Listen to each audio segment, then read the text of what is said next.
ছাত্র আন্দোলনের নিশ্চুপ থেকে ব্যাপক সমালোচনার মুখে পড়েন দেশসেরা ক্রিকেটার সাকিব আল হাসান। আওয়ামী সরকার পতনের পর তার নামে হত্যা মামলা করা হয়। যখন তার নামে মামলা হয় তখন তিনি পাকিস্তানের বিপক্ষে 22 গজে ছিলেন। তা নিয়ে একটি শব্দও বলেননি সাকিব। তবে পাকিস্তানের বিরুদ্ধে ঐতিহাসিক টেস্ট সিরিজ জয়ের পর মুখ খুলেছেন এক সময়ের বিশ্বসেরা এই অলরাউন্ডার। তাও সেটি সামাজিক যোগাযোগ মাধ্যমে। বাংলা ও ইংরেজিতে লেখা আলহামদুলিল্লাহ পোস্টে রীতিমতো জ্বর তুললেন দেশের ক্রিকেটের এই পোস্টার বয়।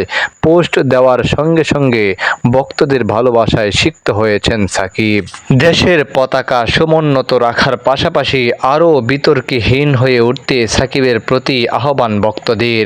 ক্রিকেট পাগল জাতির হৃদয়ের কতটা জুড়ে আছেন দেশসেরা এই অলরাউন্ডার তার প্রমাণ ভক্তরা দিলেন সাকিবের পোস্টে। পাকিস্তানের রাওয়ালপিন্ডিতে প্রথম টেস্টে 10 উইকেটের ঐতিহাসিক জয়ে 2 ইনিংস মিলিয়ে নিয়েছিলেন 4 উইকেট। বিশেষ করে দ্বিতীয় ইনিংসে স্বাগতিক পাকিস্তানকে ঘুরিয়ে দিতে মিরাজের সঙ্গে বল হাতে ঘূর্ণিঝড় তোলেন সাকিব।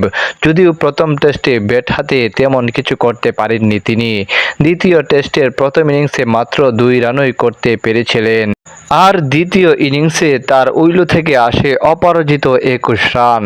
তবে এই ইনিংস তার কাছে বিশেষ, কেননা দলের উইনিং রানটি এসেছিল হত্যা মামলার আসামি সাকিবের ব্যাট থেকেই। যেমনটা মুম্বাইয়ের সেই ফাইনালে ট্রেডমার্ক ছক্কায় স্মরণীয় হয়ে আছেন MS ধোনি।